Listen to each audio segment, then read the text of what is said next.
What's up, guys, and welcome back to Beyond the Void Horror Podcast. My name is Alex, and today we're going to be doing a spoiler-free review of a Belgian film called Megalomaniac. Let's get into it.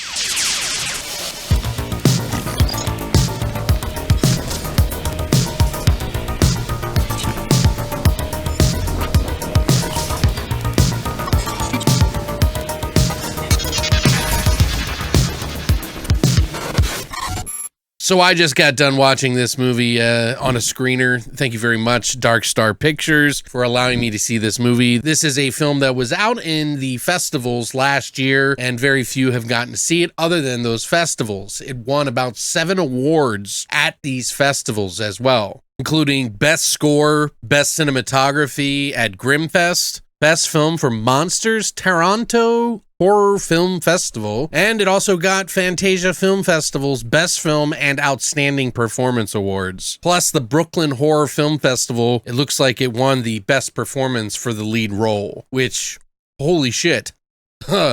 This is a movie that is going to be for some people, not everyone, but goddamn. Megalomaniac is dark, visceral, gothic as fuck. There is deep meanings tucked into this film that may not appear until well after the film has been aired. This is not the most intense film I've ever seen, but man, does this film really take you there. Deep, dark. It does not hold back from the dark reality that is our world. It's loosely based on a serial killer that happened in 1997, where a guy in Belgium was actually chopping up people and putting him in garbage bags and all over the place. The director of this movie decided to make a movie that would be about his kids. He said this was the perfect nesting ground for a really messed up story.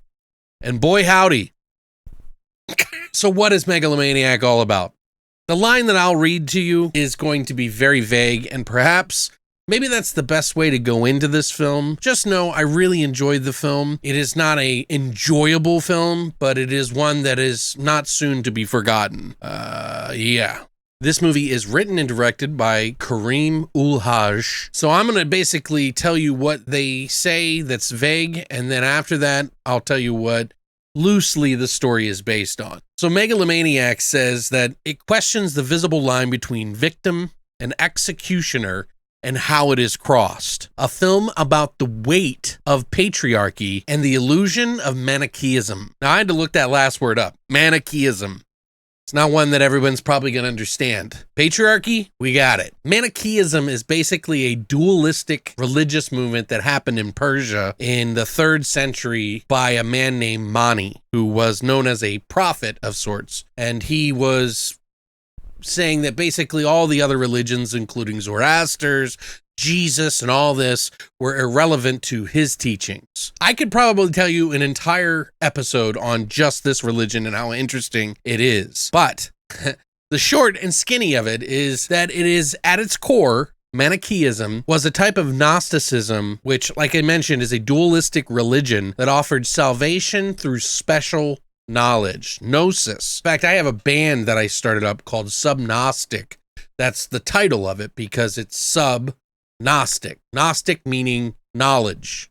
So it is a dualistic religion that offers salvation through special knowledge of spiritual truths. Like all forms of Gnosticism, Manichaeism taught that life in this world is unbearably painful and radically evil. And Manichaeism inner illumination reveals that the soul, which shares in the nature of God, has fallen into the evil world of matter and must be saved by means of the spirit of intelligence. So if that helps you any idea as to what that is all about, yeah, essentially what Manichaeism is, and we learned something new today. On a basis level, for the viewer, to make this more interesting, like I said, this was based on the kids of the serial killer that actually happened in real life in Belgium. It basically is about the kids and their sort of living their life in this fucked up way with a brother and the sister living together. I wouldn't say harmony, but living together in perfect disharmony. The brother does something outside that you don't really know, and the sister, who this film focuses on primarily, is working at a factory as a sort of maid, and she's cleaning up places, and she is treated absolutely terrible at the factory by some workers. Pretty grotesque as to the things that happen to her. This movie does not shy away from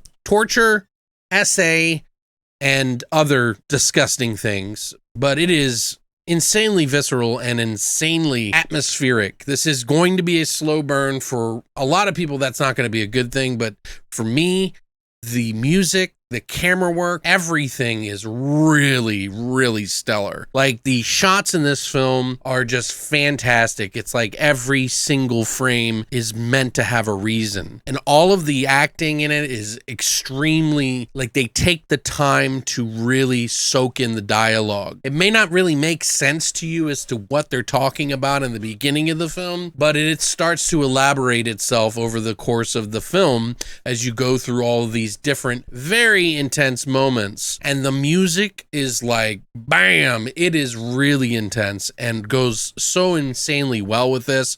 I can see why it got an award for best score, 2 of them, by the way, which, man, woo. It's by 2 composers, by the way, by the names of Simon Franske and Gary Moonboots, who worked together to make this insane film. Now, I don't want to say that it's like the most insane thing I've ever seen. I've seen some pretty dark shit, seen some pretty diabolical, dark, mean-spirited shit, and, you know, it does have its torture and essay in here, but it is not going to be like the darkest thing. It's just an unsettling feeling that you're going to feel from the very start of the film to the goddamn insanely bloody end, and then you're going to be kind of left probably wondering what the fuck this film is all about, which, you know, leaves you asking a lot of questions about what you just watched. And I kind of figured out what it meant by the time it was over, but I don't want to spoil that for you guys. And I think that if you are into films like Antichrist, this will probably feel pretty good. And if you like films that are slow and kind of drawn out and dark, with some sort of theology that's tied in there, this is going to be that kind of bread and butter for you. Now, it's going to have layers to it, so, you know, you're not going to necessarily know everything by the end of the movie, but you will understand, and doing a little digging around like I did. Let's just put it this way. It's very dark, it's very visceral, it's very in-your-face, kind of disgusting, grotesque, unyielding. The visuals are dark, really strange artistry done, a lot of shots, things that are happening in it that don't exactly make sense, that are kind of blended into this movie in some sort of like gothic nightmare in a way, but everything's rooted in reality, just a darker reality that is not exactly for the squeamish. I feel like it has like this supernatural presence to it. There's a lot of really crazy stuff. Does not shy away from the dirty bits. There is no nudity in it. Well, there's a little bit of nudity in the film, but just from the top up, nothing like overly too much like Antichrist was. It is still a good film. I think I would probably give this film an 8 or an 8.5, probably an 8.5 out of 10. It is, without question, not the most enjoyable film I've seen this year, but it is probably one of the more unforgettable films I've seen this year. There's something about it that just grabbed me. You aren't into like The Witch, Antichrist, things like that. You know, this might not be for you, but I don't think that it ever at any point just decided to not be some sort of work of art in a way. You know, like, it's not trying to just be mean for no reason. Like, it has a point. Whether you understand or get that point is up to you, really. But I don't think it was meant to be a mean-spirited movie, just kind of nestling you into a darker reality that you're probably going to want to escape and feel uncomfortable living in this moment. And that's kind of what horror is about, right? Kind of making you feel that vibe. But yeah, I would love to hear what you think about this. This is apparently a movie that people have been frothing at the mouth to see, and definitely is probably going to go on the list for the year. So if you got the time and when you get a chance, September 26th, this movie's coming out. It was supposed to come out in theaters for a limited time in November 8th, and then shortly thereafter on VOD, but somehow it got pushed back, and now it's at September 26th, supposedly. That is what I know as of right now. So look for it on your regular digital platforms at that point, the September 26th. So I hope that kind of gives you an idea. I know I'm kind of vague about these things, but I really just didn't want to get into it too much. But yeah, definitely check it out if you get a chance. I would definitely recommend it, watching it. But again, not for everybody. So let me know what you think in the comment section down below. If you enjoyed this video, please hit the like and subscribe button and the little bell notification to know when I got more videos coming up. There's going to be a lot of videos coming out from here on out. I'm really trying to pump them out, guys. So definitely give me the support and check those out. See what we can find for you and that you may enjoy. So thanks again for stopping by. And as always, long live the void.